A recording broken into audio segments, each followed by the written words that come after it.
आज की वीडियो में आपके साथ इंफॉर्मेशन शेयर करूंगा अबाउट द स्टेयर्स। और ये जो स्टेयर्स आप देख रहे हैं ये डुप्लेक्स टाइप जो हाउस होते हैं उसमें ये ड्राइंग रूम के अंदर है। एक पॉइंट यहाँ पर आपको ध्यान रखना चाहिए कि ये वेस्ट साइड में है और ये घर के सेंटर में नहीं है। और जो स्टेयर्स हैं उनकी जो स्टार्टिंग है वो हाउस के घर के सेंटर में ना हो, ये भी एक इम्पोर्टेंट पॉइंट है। ये वास्तु के अकॉर्डिंग मैं आपको बोल रहा हूँ।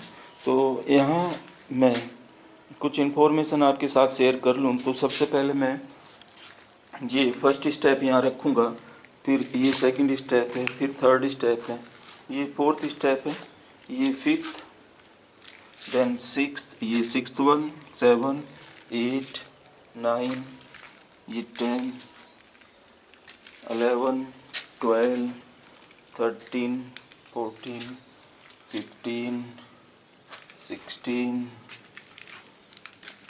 और ये एंड में आपका 17।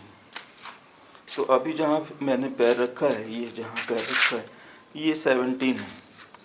अब दोबारा मैं आपको बोलता हूँ कि जब आप नीचे उतरेंगे तो लेफ्ट पैर पहले रखेंगे या राइट पैर, आप ऐसे राइट पहले रखेंगे या लेफ्ट पहले रखेंगे।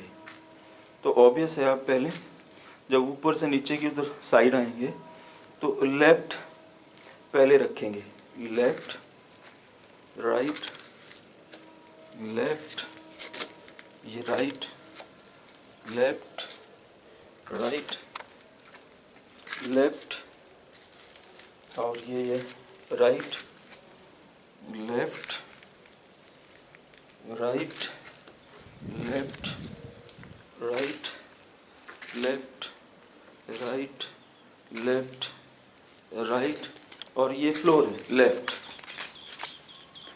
क्या ऑब्जर्व किया आपने? आपने ऑब्जर्व किया कि मैंने लेफ्ट से स्टार्ट किया था और फिर मैं लेफ्ट पे ही आया हूँ, राइट। अगर मैं यहाँ पे राइट में उतर सकता हूँ, नॉट पॉसिबल। तो इसका मतलब हुआ कि जो नंबर हैं वो ओड हैं, राइट। Left right left.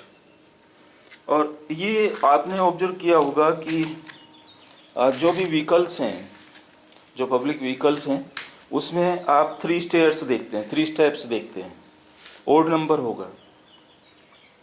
तो ध्यान रखिए कि जब भी आप स्टेयर्स डिज़ाइन करते हैं तो उसमें जो लास्ट स्टेप है वो ओड नंबर हो। दैट मीन्स कि जब फ्लोरिंग पे आप आएँ तो वो ओड नंबर है, इसका मतलब ये है। अभी ये 16 स्टेप्स हैं, यहाँ पर मैं काउंट करा चुका हूँ। और उन 16 स्टेप्स को बाद जो लास्ट स्टेप है वो आपका फ्लोरिंग पे आता है। जैसे लास्ट स्टेप ये है, ये दिस वन, ये लास्ट स्टेप है, और उसके बाद में ये फ्लोरिंग है। तो ये 17th स्टेप है। तो जब भी आप स्टेप डिजाइन कराएं स्टेप्स के, वो ओड नंबर हो। और ये 17 को एक्चुअली ऑस्पिशियस मानते हैं अकॉर्डिंग टू दी वास्तु। अब कुछ बोलते हैं यहाँ पर कि भाई जो आपका स्टेयर्स हैं वो क्लॉकवाइज हों, कुछ एंटी क्लॉकवाइज हों। तो अब आप देखिए कि सपोज किया इस घर के अंदर मैं कुछ सामान कैरी करके लेके जाता हूँ फर्स्ट फ्लोर पर, तो how much I am comfortable, तो कितना कंफर्टेबल होगा मेरे लिए उस सामान को ऊपर लेके जाने के लिए। इस साइड ये मेरी राइट हैंड साइड है और ये भी ओपन है। अब मैं इस तरीके से सामान लेके जा रहा हूँ, राइट। ये सामान लेके जा सकता हूँ। इस साइड मेरे पास में ये ओपन स्पेस अवेलेबल है। इस साइड में ये वॉल देख सकते हैं आप, फ्रंट वॉल है, इस साइड में ओपन है। तो अभी आई थिंक कि मुझको अगर मैं कितना भी हैवी सामान और कितना भी उसकी विड्थ है वो लेके जा सकता हूँ ये जो रूम है फर्स्ट फ्लोर पे। But on the other hand अगर ये आपकी एंटी क्लॉकवाइज होगी तो क्या कोई प्रॉब्लम हो सकती है? ये ही पॉइंट इम्पोर्टेंट है। आप जब स्टेयर डिजाइन करते हैं तो फील दैट कि आप जो सामान ऊपर लेकर जाएंगे वो कंफर्टेबल होगा या कंफर्टेबल नहीं होगा। यू फील कंफर्ट कि जब आप स्टेयर्स पे ऐसे चढ़ेंगे, या क्लॉकवाइज होगा तब आपको कंफर्टेबल रहेगा।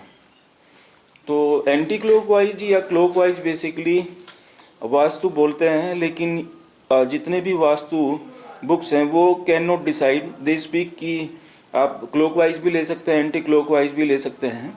But the main point which I have observe कि द पर्पज इज ओनली कि व्हेन यू गोज अपसाइड कि भाई कोई सामान लेके जाना है या अपने आप से जाना है, तो how much comfortable you are that time. ठीक है, एक तो वो पॉइंट है। अभी जो टेक्निकल पॉइंट्स है वो टेक्निकल पॉइंट्स में प्रॉपर डायमेंशन के साथ में नेक्स्ट जो वीडियो है उसमें से करूँगा। और अभी आप ये देखिए तो यहाँ पे मैंने इसको केवल 2 ही बैंड दिए हैं, एक यहाँ से ये स्ट्रेट इस तरीके से, एक ये कुछ स्टेप दिए हैं, और इस तरीके से ये ऊपर की साइड में। तो अब क्या हुआ कि ये ड्राइंग रूम की जो फ्रंट वॉल है ये मेरे पास में बच चुकी है, और मुझको क्या करना है कि ये जो 3 स्टेप्स है यहाँ कोई बाउंड्री नहीं होगी। जो boundary in the sense railing में स्टार्ट करूँगा इस पॉइंट ऑफ व्यू से, तो मेरे पास में ये जो प्लेस होगा ये सिटिंग प्लेस होगा, तो one can sit here, right. तो उस तरीके से इसको डिजाइन करना है। तो स्टेयर्स को भी आप जो है काफ़ी जब आप डिजाइन करते हैं तो देखिए किस डायरेक्शन में है और किस वे में आपने उसको प्रेजेंट किया है। तो वास्तु के अकॉर्डिंग तो ये है कि ये वेस्ट वॉल है, तो इस साइड में अच्छा माना जाता है कि आप वेस्ट में हैवी रखिए। साउथ वेस्ट है जो भी है, एग्जैक्ट साउथ वेस्ट नहीं है, ये वेस्ट डायरेक्शन है। तो इस वेस्ट डायरेक्शन में इस तरीके से इसको स्टेप्स दिए हैं। इस साइड में ये बाथरूम है, और यहाँ ये स्टोरेज प्लेस हो सकता है, क्योंकि आपकी ये जो डायरेक्शन है ये हैवी मटेरियल्स के लिए है। और यहाँ अब ये आपका फ्रंट वॉल पर स्पेस काफ़ी बच चुका है, तो आप इसको किसी भी वे में यूज कर सकते हैं। दूसरा पॉइंट ये होगा कि आपकी ये जो वॉल है